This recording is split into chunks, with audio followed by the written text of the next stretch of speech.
ત્યારે વધુ માહિતી સાથે જોડાઈ ચૂક્યા છે સંવાદદાતા અતુલ ત્રિવેદી। અતુલ, વાવ વિધાનસભા પેટા ચૂંટણીના તેનું પરિણામ આવતીકાલે જાહેર થવાનું છે। વોટિંગ થઈ ગયું છે, અંતિમ સમયના છેલ્લા કલાકો છે। વાવના મુખ્યત્વે જે 3 વિસ્તાર છે, શું ત્યાં ગણગણાટ છે? લોકોની વચ્ચે શું ચર્ચા છે?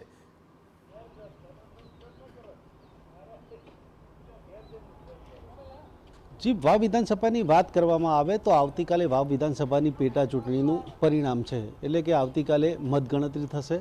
વાવ, ભાભર અને સુઈગામ આમ 3 તાલુકાની આ વાવ વિધાનસભા છે, જેની પેટા ચૂંટણી યોજાઈ છે।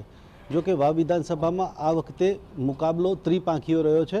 ભાજપના સ્વરૂપજી ઠાકોર, કોંગ્રેસના ગુલાબસિંહ રાજપૂત અને અપક્ષના માવજી પટેલ વચ્ચે મુકાબલો રહ્યો છે। એટલે કે ત્રણેય ઉમેદવારોએ આ વિધાનસભાની પેટા ચૂંટણીમાં મહેનત કરી છે અને ત્રણેય ઉમેદવારો પોતાની જીતનો દાવો કરી રહ્યા છે।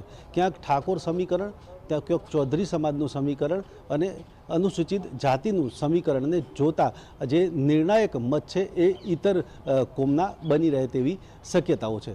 ત્યારે સવારે 8 વાગ્યાથી પાલનપુર અમદાવાદ હાઈવે પર જે જગાણા એન્જિનિયરિંગ કોલેજ છે ત્યાં મતગણતરી શરૂ થનાર છે અને 23 રાઉન્ડમાં આ મતગણતરી થશે।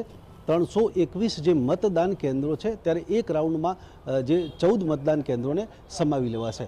જો કે વાવ વિધાનસભાની જે પેટા ચૂંટણી છે, આમ તો બનાસકાંઠાનો જે ઇતિહાસ છે એ છેલ્લા 2009થી 2019 સુધી ઇતિહાસ રહ્યો છે કે જે ધારાસભ્ય હોય અને ત્યારબાદ સાંસદ બને અને જે સાંસદ બને છે ત્યારબાદ પેટા ચૂંટણીમાં એ સીટ છે એ વિપક્ષના ફાળે જતી હોય છે।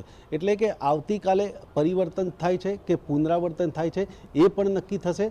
10 ઉમેદવારો આ વાવ વિધાનસભાની પેટા ચૂંટણીમાં મેદાનમાં છે, ત્યારે 1,19,000 જેટલા જે મતદારો છે તેમને મતદાન કર્યું છે અને 3 લેયર સુરક્ષા વચ્ચે આ મતગણતરી યોજાનાર છે।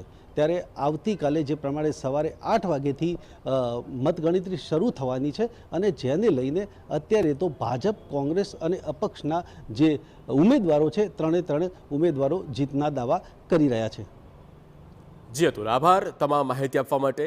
તો ત્રણેય પક્ષે જીતના દાવા થઈ રહ્યા છે, પક્ષ હોય, વિપક્ષ હોય કે પછી અપક્ષ હોય। ચૂંટણી એટલા માટે જ રોમાંચિત રહી કારણ કે અપક્ષે ઉમેદવારી નોંધાવી